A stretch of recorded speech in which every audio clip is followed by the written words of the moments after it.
ICC champions trophy 2025 का semifinal 2 मुकाबला खेला जाएगा न्यूजीलैंड और साउथ अफ्रीका के बीच में। यह मुकाबला खेला जाएगा लाहौर के गद्दाफी स्टेडियम में। इस वीडियो में बात करेंगे हम गद्दाफी स्टेडियम में पिच का मिजाज कैसा रहने वाला है, समझेंगे पिच ने पिछले कुछ मुकाबलों में कैसी हरकत की है, यहाँ बल्लेबाजों को मदद है या फिर गेंदबाजों को, और गेंदबाजों में तेज गेंदबाजों को मदद है या फिर स्पिनर्स के लिए इस मैदान पर कुछ है। फिर पिच रिपोर्ट के बाद बात होगी मौसम विभाग द्वारा दी गई जानकारी की। वेदर रिपोर्ट में हम आपको बताएंगे कि आप बिना सेमीफाइनल मैच खेले साउथ अफ्रीका पहुंच जाएगी फाइनल मुकाबले के लिए, क्वालिफाई करने वाली है। तो वेदर रिपोर्ट में ऐसी कौन सी जानकारी सामने आ रही है जिसके बाद सोशल मीडिया पर ये बज़ क्रिएट हो रहा है कि साउथ अफ्रीकी टीम बिना मैच खेले ही पहुंचने वाली है फाइनल मुकाबले में। तो वो क्या जानकारी है वो वेदर रिपोर्ट में जानेंगे। उसके बाद बात करेंगे हम दोनों ही टीमों के हेड टू हेड आंकड़ों की। दोनों ही टीमों ने जब जब एक दूसरे का सामना किया है वनडे इंटरनेशनल्स में तो किसका पलड़ा भारी रहा है, फिर पिछले 5 मुकाबलों में कौन सी टीम कैसा प्रदर्शन करके आ रही है, और फिर अंत में बात होगी दोनों ही टीमों की संभावित प्लेइंग 11 किस प्रकार रहने वाली है। उससे पहले हम नजर डालेंगे दोनों ही टीमों का प्रदर्शन कैसा रहा है अब तक। तो वीडियो काफी इंफॉर्मेटिव होने वाली है। वीडियो अगर आपको पसंद आए तो आप इसे लाइक जरूर करिएगा और चैनल को सब्सक्राइब करना ना भूलिएगा, बेल नोटिफिकेशन भी प्रेस कर लीजिएगा। वीडियो की शुरुआत करते हैं। सबसे पहले मैच डिटेल दे देते हैं आपको। तो ये मुकाबला है सेमीफाइनल 2 आईसीसी चैंपियंस ट्रॉफी 2025 का। साउथ अफ्रीका बनाम न्यूजीलैंड मुकाबला 5 मार्च 2025 को दोपहर 2:30 बजे से खेला जाएगा लाहौर के गद्दाफी स्टेडियम में। अब बात करते हैं लाहौर के गद्दाफी स्टेडियम की। पिच रिपोर्ट क्या कह रही है, पिच रिपोर्ट पर नजर डालते हैं। तो पिच रिपोर्ट साफ तौर पर यह बात कह रही है, या यूं कहें चीख चीख कर यह बात कह रही है कि यहां पर जितना बल्लेबाज फायदा उठाना चाहे उठा सकते हैं। बल्लेबाजों के लिए इस पिच पर बहुत कुछ है।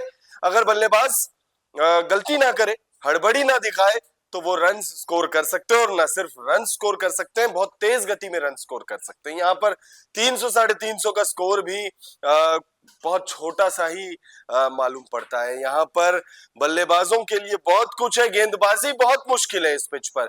इस पिच पर गेंदबाजों के लिए अगर साफ सीधे शब्दों में कहें तो कुछ भी है नहीं, चाहे वो तेज गेंदबाज हो चाहे वो स्पिनर्स हो। लेकिन अगर गेंदबाज अपने लाइन एंड लेंथ और अपने अनुशासन को फॉलो करे तो वो चाहे तो वो विकेट्स या अपना इंपैक्ट जो है वो छोड़ सकते हैं। लेकिन गेंदबाजों को यहां से मदद नहीं मिलेगी, बहुत ज्यादा इस पिच से मदद नहीं मिलेगी, बल्लेबाजों को मदद मिलने वाली है। ग्राफिक्स के माध्यम से बताते हैं पिच रिपोर्ट क्या कह रही है। गद्दाफी स्टेडियम की पिच बेहतर होने की उम्मीद है और बल्लेबाजों का पलड़ा भारी रहने की संभावना है। अगर इस वेन्यू पर खेले गए पिछले 3 मैचों को देखा जाए तो कोई नहीं कह सकता कि गद्दाफी स्टेडियम में गेंदबाजों के लिए गेंदबाजी करना आसान रहने वाला है।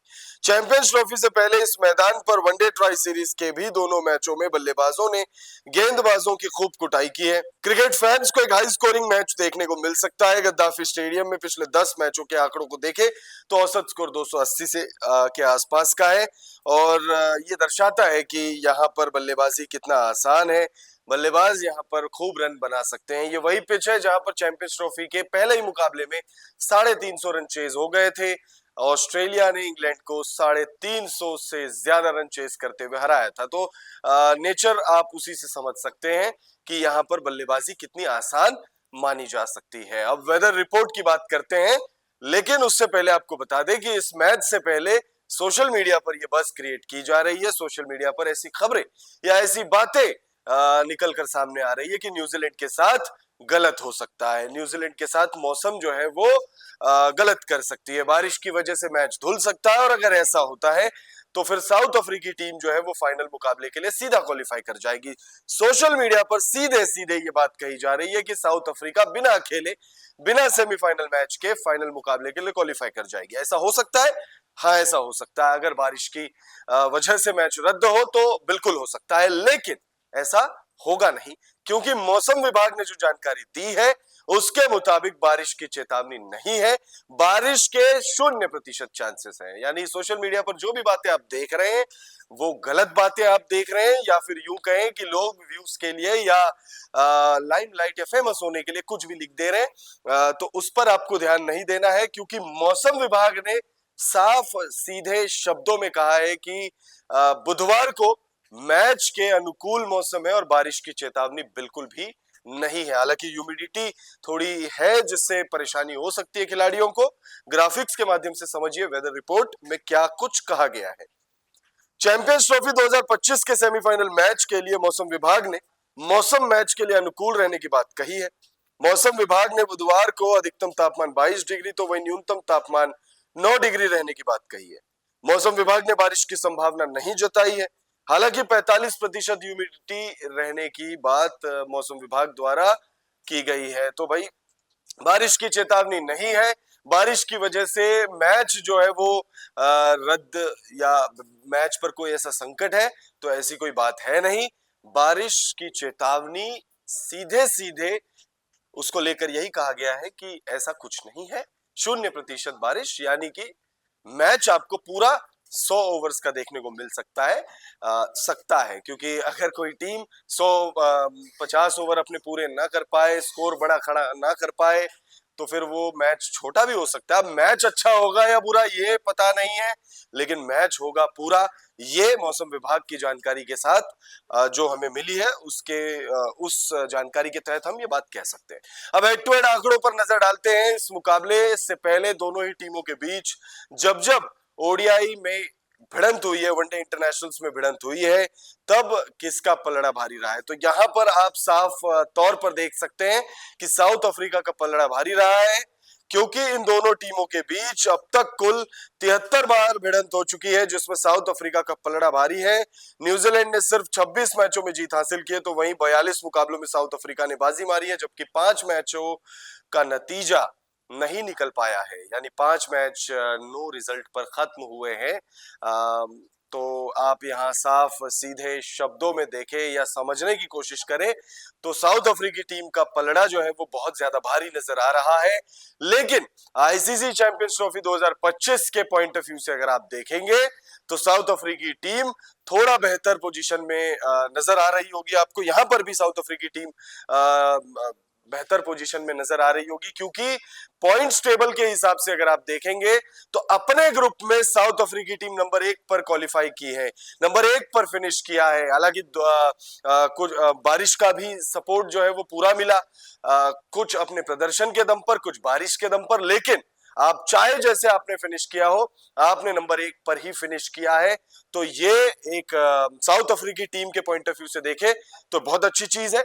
वहीं लेकिन अगर आप देखेंगे पिछले 5 मैचों में दोनों टीमों के प्रदर्शन किस तरीके की रही है तो उसमें आप पाएंगे कि न्यूजीलैंड ने अच्छा प्रदर्शन किया है क्योंकि न्यूजीलैंड बहुत कॉम्प्रिहेंसिव तरीके से अपने पिछले 5 मुकाबलों में खेल दिखाकर आ रही है। पिछले 5 मैचों की बात करें तो यह न्यूजीलैंड का दबदबा साफ तौर पर नजर आ रहा है क्योंकि साउथ अफ्रीका ने अपने पिछले 5 मैचों में से सिर्फ 2 मुकाबलों में बाजी मारी है, जबकि 3 मैचों में उसे हार का सामना करना पड़ा है। तो वहीं न्यूजीलैंड ने अपने पिछले 5 मैचों में से 4 मैच जीतने में कामयाबी पाई है और सिर्फ 1 मुकाबले में उसे हार का सामना करना पड़ा है और वो एक मुकाबला था match number 12 ICC champions trophy 2025 का भारत के खिलाफ। और उस मुकाबले में पता नहीं कैसे बट न्यूजीलैंड बहुत आसानी से जीत सकती थी उस मुकाबले को, स्कोर बहुत बड़ा था नहीं, बट शायद ऐसा लग रहा था कि दोनों ही टीमें हारने के लिए ही खेल रही थी और न्यूजीलैंड थोड़ा बेहतर करने में कामयाब हुई और न्यूजीलैंड ने उस मुकाबले को गंवा दिया। भारतीय टीम उस मुकाबले को जीती और इसी वजह से भारतीय टीम सेमीफाइनल 1 मुकाबला खेलेगी ऑस्ट्रेलिया के खिलाफ। अब बात करते हैं दोनों ही टीमों का प्रदर्शन कैसा रहा है।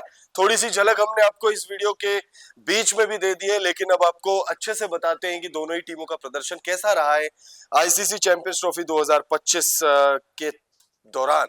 तो साउथ अफ्रीकी टीम ने ग्रुप स्टेज में 3 मुकाबले खेले हैं, सभी टीमों ने 3 मुकाबले खेले और 2 मुकाबले साउथ अफ्रीकी टीम ने जीता है, एक भी मुकाबले में हार का सामना नहीं किया है।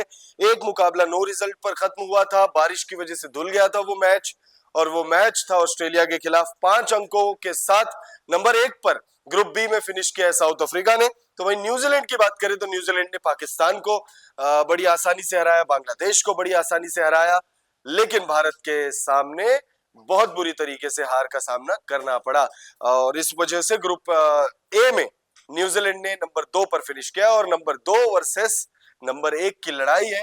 ए 2 वर्सेस B1। अब बात करते हैं दोनों ही टीमों की संभावित प्लेइंग किस प्रकार रह सकती है। तो भाई प्लेइंग 11 में आपको कोई बदलाव तो होता हुआ मतलब हमें नजर नहीं आ रहा है। आप कमेंट करके बताइएगा आपको क्या लगता है कि कुछ बदलाव की गुंजाइश है क्या। लेकिन उससे पहले आप जान लीजिए क्या संभावित प्लेइंग 11 हो सकती है। तो न्यूजीलैंड की संभावित प्लेइंग 11 में आपको विल यंग और डेवन कॉनवे दिख सकते हैं। केन विलियमसन होंगे नंबर 3 पर। रचिन रविंद्र होंगे आईसीसी इवेंट्स में न्यूजीलैंड के सबसे बेहतरीन बल्लेबाजों में से एक रचिन रविंद्र आपको दिखेंगे। और ये सबसे बेहतरीन बल्लेबाजों में से एक इसलिए कह रहा हूं मैं क्योंकि जितना इनका करियर रहा है और जितने इन्होंने आईसीसी मुकाबले खेले अभी तक ही उन्होंने न्यूजीलैंड की तरफ से सबसे ज्यादा शतक का जो रिकॉर्ड है वो अपने नाम पर काबिज कर लिया है, मतलब अपने नाम कर लिया है उन्होंने। टॉम लेथम होंगे विकेटों के पीछे, ग्लेन फिलिप्स होंगे, माइकल ब्रेसवेल, मिचेल सेंटनर कप्तान, मैट हेनरी, काइल जेमिसन और विलियम ओरार्की। मैट हेनरी के लिए पिछला मुकाबला बेहद शानदार रहा था, पंजा खोला था भाई ने, और इस मुकाबले में भी इनसे बहुत ज्यादा उम्मीदें होंगी क्योंकि अगर आप गेंदबाजी लाइनअप देखेंगे तो मैट हेनरी पर ज्यादा दारोमदार है। अब साउथ अफ्रीकी टीम की संभावित प्लेइंग 11 पर नजर डालें तो ट्रिस्टन स्टब्स आपको दिखेंगे। रायन रिकल्टन के साथ टोनी डी जॉर्जी का बल्ला नहीं चल रहा था, इस वजह से ट्रिस्टन स्टब्स को मौका मिला पिछले मुकाबले में। इस मुकाबले में भी ट्रिस्टन स्टब्स आपको खेलते हुए दिख सकते हैं। रासी वेंडरड्यूसन होंगे प्लेइंग 11 में। एडन मार्करम कप्तान का कप्तानी करते हुए दिख सकते हैं। हेनरिक क्लासन, डेविड मिलर, व्यान Mulder, Marco Jansen, Keshav Maharaj, Kagiso Rabada और लुंगी एनगिडी। कप्तानी में आपको तेम्बा बावुमा भी दिख सकते हैं। पिछले मुकाबले में नहीं खेले थे, इस मुकाबले में उनका कमबैक हो सकता है, बट अगर नहीं होता है तो एडन मार्करम, और ये विकल्प बेहतरीन विकल्प है। एडन मार्करम की कप्तानी एनी डे तेम्बा बावुमा से बेटर ही नजर आती है। तो फिलहाल इस वीडियो में इतना ही। आप कमेंट करके बताइएगा सेमीफाइनल 2 मुकाबले में कौन सी टीम बाजी मारेगी और वो कौन सी टीम होगी जो फाइनल का टिकट प्राप्त करने में कामयाबी हासिल करेगी।